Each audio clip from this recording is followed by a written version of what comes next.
Olá, minhas amigas, meus amigos, nossa saudação amiga carinhosa. Começa agora o programa Considerações. O nosso bate-papo de hoje vai ser sobre os impactos do coronavírus na atividade econômica.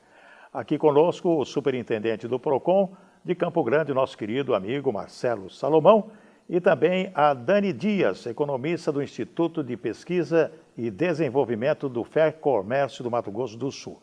Antes de conversar e trocar ideias nesse bate-papo com essas autoridades, vamos prestar atenção nesta reportagem. Mato Grosso do Sul registrou seus 2 primeiros casos de coronavírus em 14 de março. E até a primeira semana de maio, o número já estava perto de 280 casos positivos para a Covid-19. Também é do mês de março a iniciativa de estados e municípios de decretarem ações de distanciamento social como forma de reduzir a aceleração da curva de contágio pelo vírus e amenizar possíveis impactos na estrutura da rede de saúde pública e privada. Porém, junto com a desaceleração do contágio e a redução dos efeitos no sistema de saúde, vieram, por outro lado, a redução no consumo de produtos e serviços e, com ela, a retração da economia. Isso foi sentido em todas as pontas, por quem emprega, por quem é empregado e por quem trabalha por conta própria. Nacionalmente, o Banco Central relatou em abril uma redução de até 4% no PIB e uma queda idêntica na produção industrial, e a projeção de retração consecutiva de 5% no Produto Interno Bruto do Brasil pelos próximos 3 anos. Em nível estadual, o Comitê de Monitoramento de Crise, CMC, da Federação Industrial de Mato Grosso do Sul, estima perdas de 300 milhões de reais no estado e 270 milhões na capital.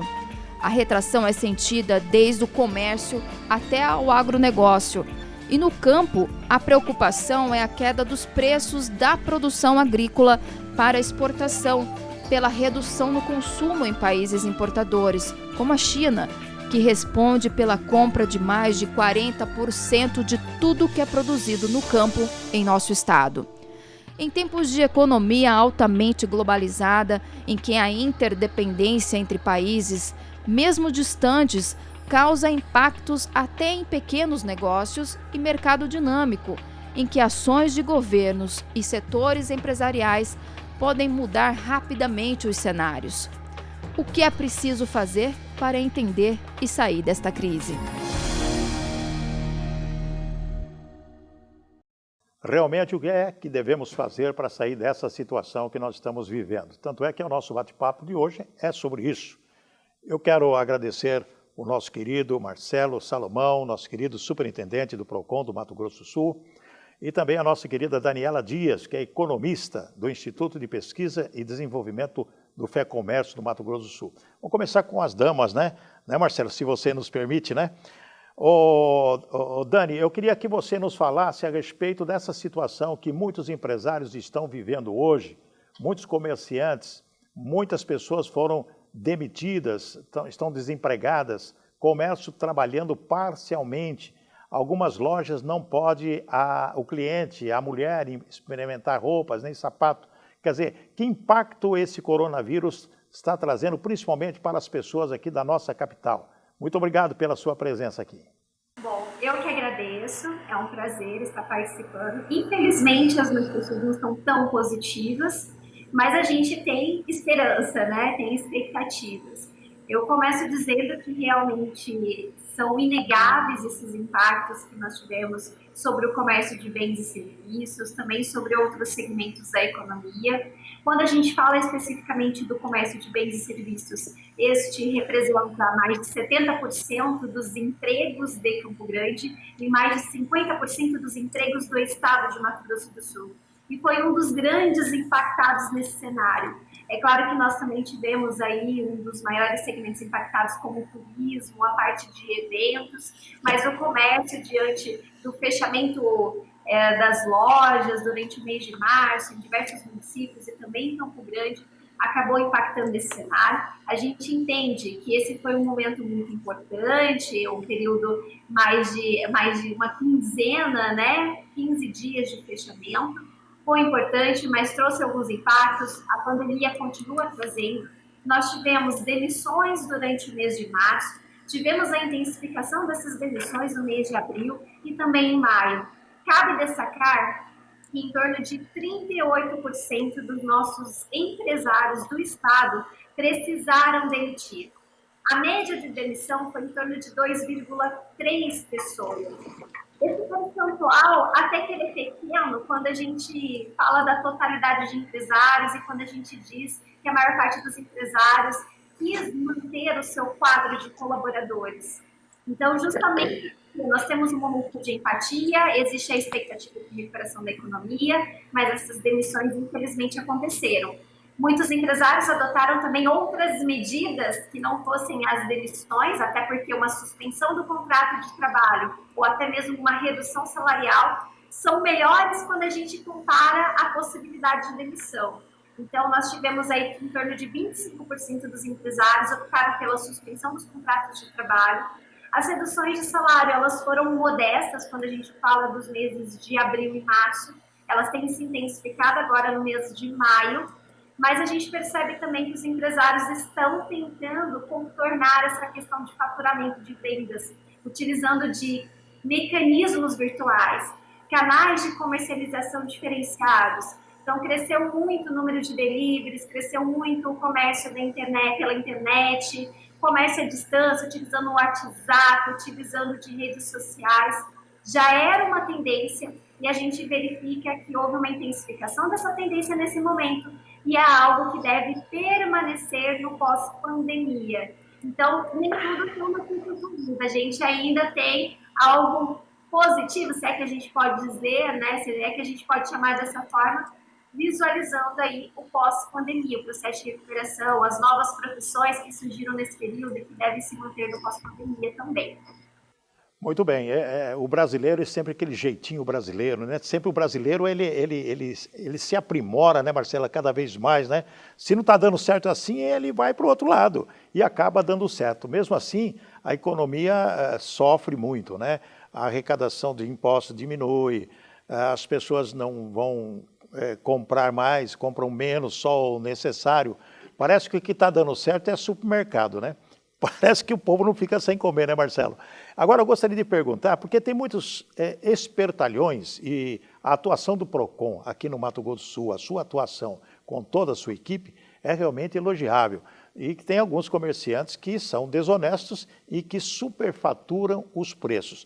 Que balanço o senhor faria para nós aqui nesse aspecto de comerciantes que não cumprem com o seu dever e que vende, às vezes, mercadorias, além de superfaturadas, vencidas? Olá, Maurício Picarelli, é um prazer participar desse debate. Eu me sinto extremamente honrado, junto com a Daniela, que já tive a oportunidade de conhecê-la. Desde quando começou a pandemia, nós passamos por etapas. Eu me recordo que, no começo, vieram os problemas do combustível, preço de combustíveis, fizemos uma grande operação junto com a Delegacia do Consumidor, ANP, Inmetro, PROCON, conseguimos fazer um trabalho forte no combate aos preços abusivos de combustíveis. Logo em seguida começaram os problemas, principalmente produtos de EPIs, álcool em gel, máscara, foram várias denúncias de preços e um trabalho árduo do PROCON no combate ao preço abusivo do álcool em gel. Fechamos farmácia, autuamos estabelecimentos, tivemos prisões de fábricas clandestinas de álcool em gel. Foi um trabalho muito forte por parte do sistema. E esses preços que pegamos departamentos pequenos, principalmente farmácias de manipulação, que conseguimos chegar a denúncias aí de 30 ml a 25, 30, 40 reais, é um preço extremamente alto. Não praticável pré-pandemia, e a gente tínhamos esse cuidado de analisar no preço abusivo o preço pré-pandemia e preço durante a pandemia, esses requisitos, mas conseguimos combater. Hoje o preço já normalizou. Depois conseguimos identificar os preços dos produtos da cesta básica, que foi algo que começou por demais, que era arroz, feijão. Abrimos um procedimento de investigação coletiva contra uma indústria que praticava o preço da venda do feijão antes da pandemia em R$ 6,00, passando a mais de R$ 10,00 o quilo, em virtude de uma denúncia de um grande atacadista aqui em Campo Grande. Fizemos o combate, temos até hoje esses procedimentos abertos. Depois da terceira etapa vieram o que a doutora Daniela falou, que foi a questão do setor de turismo.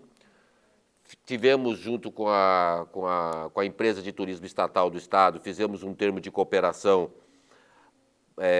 para ajudar o setor de turismo e esse setor de turismo ser extremamente equilibrado, porque nós sabemos que nem consumidor, nem fornecedor deram causa a esse evento. Esse evento não foi nascedouro de uma ação dolosa de uma das partes. Foi uma força maior que se inseriu nessa relação de consumo, proibindo as pessoas de viajarem, que é outro setor que sofreu bastante, Daniela, foi o setor de eventos. Hoje nós praticamente perdemos todos os eventos no nosso estado, porque não tem como mais fazer festa de aniversário, casamento, e esse setor está extremamente delicado no quesito de recebimento do equilíbrio econômico. Fizemos um termo de cooperação também, orientando a prorrogação desse prazo para trazer o equilíbrio. As academias de ginástica também, ficamos preocupados, o PROCON se reuniu com os donos da academia de ginástica. E, por fim, as escolas. Um debate grande com relação ao ressarcimento da parcela, a diminuição da parcela por conta da ausência dos alunos presencialmente nas escolas, junto com o Ministério Público e junto com a Defensoria Pública. Estamos ainda construindo acordos individualmente entre escolas. Então, foi um trabalho muito árduo. Mas qual que é a orientação do PROCON? Primeiro, a denúncia. Como você bem disse, alguns espertalhões insistem em querer locupletar, enriquecer por conta de uma pandemia. O PROCON não vai permitir, fizemos um trabalho justo e lídimo para combater essas práticas abusivas. Não só produto vencido em prateleira, em supermercado, divergência de preço, que é uma prática comum, mas também o aumento de preço injustificável. Infelizmente, isso é uma cadeia, não é apenas o comerciante, faço justiça aqui, nós tivemos muitos comerciantes que apresentaram as notas fiscais de compra, que veio numa cadeia onde ele comprou da indústria, a indústria comprou do produtor, esse preço veio aumentando de cadeia até chegar na ponta ao consumidor final com preço abusivo. Me recordo, inclusive, que várias fiscalizações conseguimos reduzir o preço dos ovos, que teve um aumento considerável. Um absurdo. O consumidor chegando a pagar uma cartela de R$20, mais caro que a carne. Então, nós conseguimos combater, mas é uma prática de mercado, que infelizmente a gente conseguimos nos reunir com a AMAS, Associação de Mercadistas, fizemos alguns acordos, inclusive um acordo no tocante à EPI de álcool em gel, que eles vendessem esse produto a preço de custo. Conseguimos essa ação junto com a força do governo do Estado. O governador nos pediu um empenho fortíssimo nisso e foi feito. E as empresas cumpriram, porque nós monitoramos os mercados cumprir essa venda desses produtos a preço de venda bruta. Mas é o ser humano e a gente precisa combater essa prática e o PROCON é um órgão regulador e nós não vamos nos omitir jamais. Estamos agora numa operação forte em bancos por conta das filas, principalmente bancos públicos. As pessoas estão se aglomerando, não estão respeitando. Lotéricas também. Lotéricas, eu acredito muito que a nossa situação pode se agravar em virtude desse relaxamento do isolamento. Mas é o papel, e a gente busca muita ajuda dos poderes públicos e da sociedade para evitar essas aglomerações. Muito bem. Daniele, eu tenho conversado com alguns comerciantes, alguns empresários, inclusive de grande porte, e eles estão falando algo que nos deixou muito preocupados sobre uma espécie de desobediência civil. Ou seja, se eles não têm a receita, eles não conseguem pagar nem tampouco seus funcionários. Algumas empresas tem aluguel, né? E o imposto que tem que pagar. É lógico que a pessoa pode dizer, mas se vendeu R$1, você vai ter que pagar imposto de R$1. Tudo bem. Mas, no geral, você acha que o comerciante vai conseguir pagar os seus impostos ou realmente pode acontecer uma inadimplência ou desobediência civil?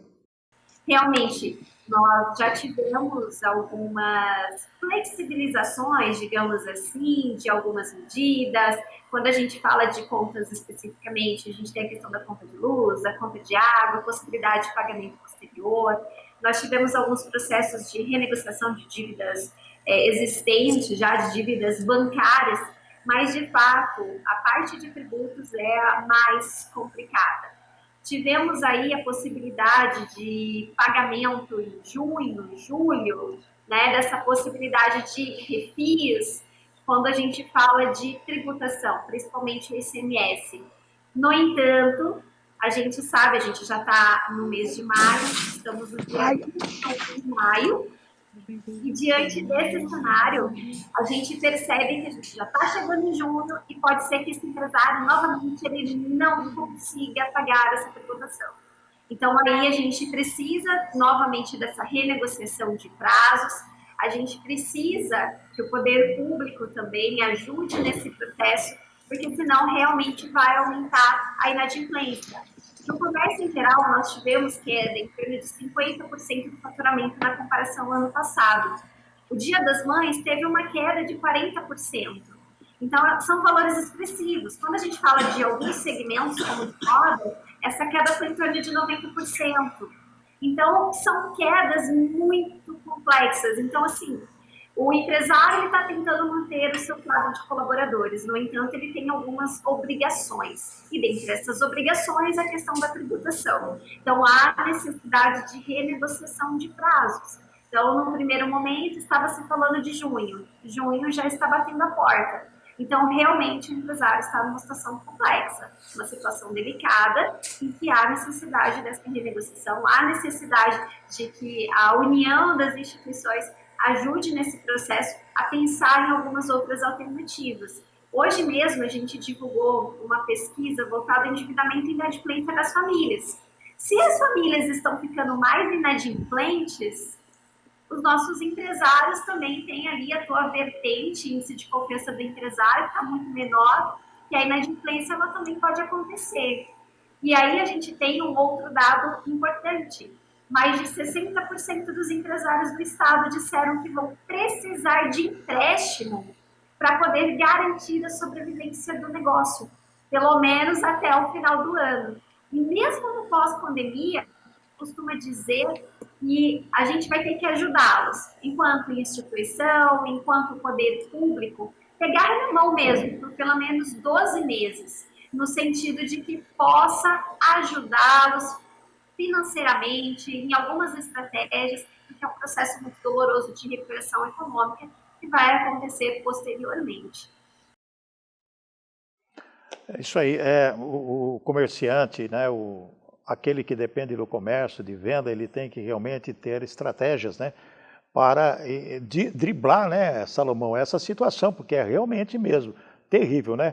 Mês de maio, Dia das Mães, eu acho que depois do Natal, acho que é o período que mais se vende no comércio, né? É a melhor data, né?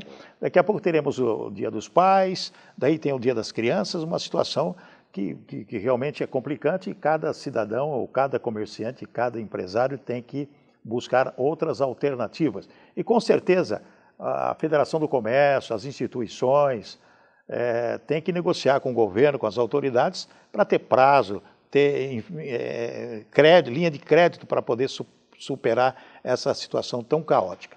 Marcelo, eu recebi reclamações do seguinte, que foi falado que é proibido cortar energia elétrica, é proibido cortar água, é proibido cortar telefone, é proibido cortar TV a cabo, é isso aí.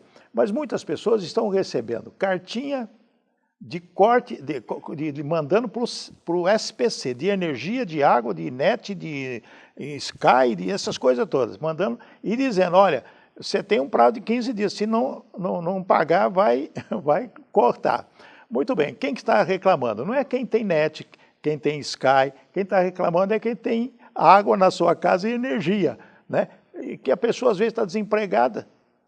Uma família com 3 pessoas trabalhando, as 3 foram demitidas. É verdade, isso tem aumentado bastante o número de reclamações do PROCON nesse sentido. Agora, o que a resolução prevê é que é proibida a suspensão do fornecimento de energia, vamos falar de energia primeiro, das contas residenciais. Nas contas comerciais, o corte ainda é possível. Então, é bom alertar os comerciantes, aqueles que a obrigação do cumprimento do pagamento do seu consumo nas contas comerciais não inibe o corte. O corte poderá ser feito a qualquer momento.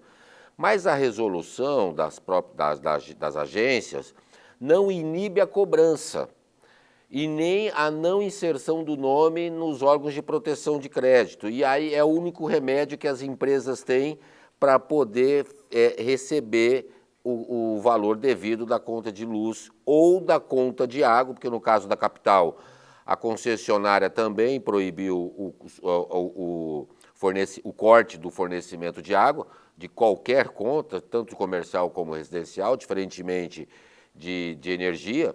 E o do Estado também suspendeu, a Sanesul também suspendeu aquelas contas sociais, mas não inibe a cobrança. Então, e outra, o PROCON fica preocupado até.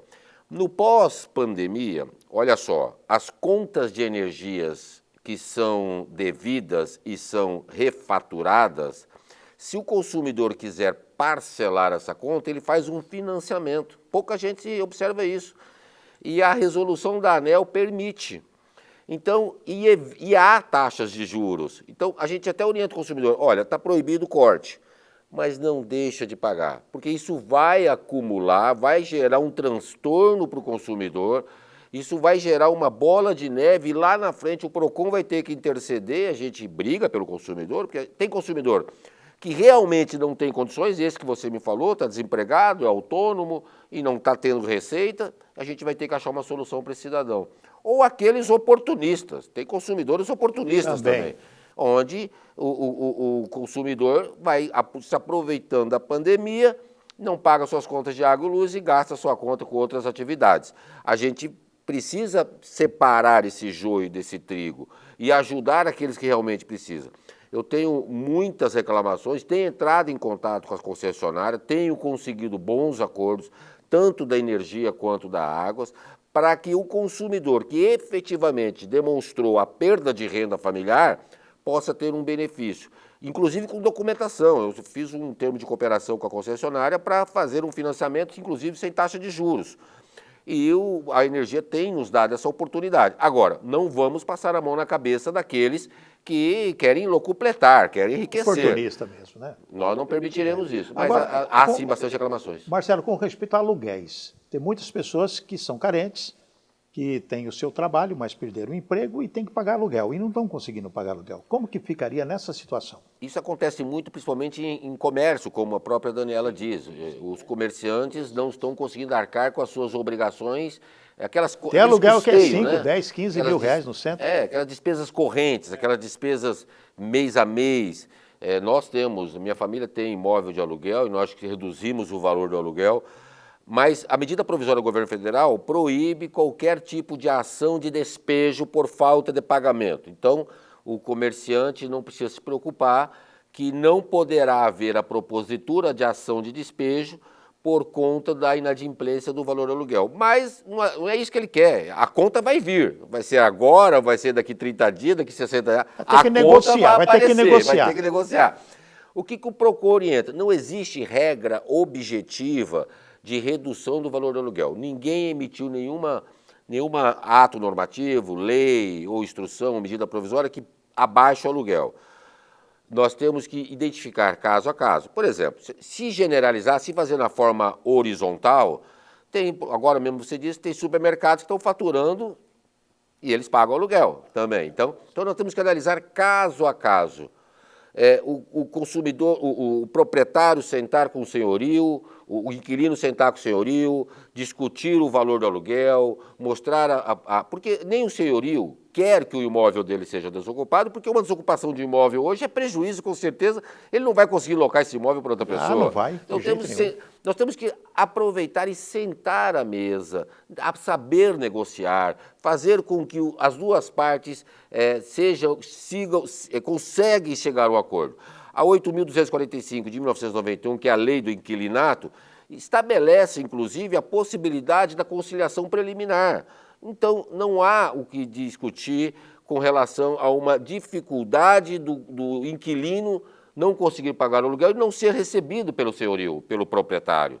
Eu acho que é um momento de bastante melindre, bastante cuidado, para que a gente possa chegar a um acordo, ter o equilíbrio, principalmente o equilíbrio econômico-financeiro, não causar nenhum desequilíbrio, mas não infringir normas consumeristas, nem normas de ordem pública objetiva, que é o que a gente sempre prevê. Eu sou um legalista, então se há lei, vamos respeitar. Muito bem, eu quero agradecer a presença do Marcelo Salomão aqui no nosso programa. Quero agradecer e mandar um abraço para Daniele Dias. Você tem 2 minutinhos aí, Dani, para fazer as suas considerações finais e o nosso agradecimento pela sua participação tão importante aqui no nosso programa.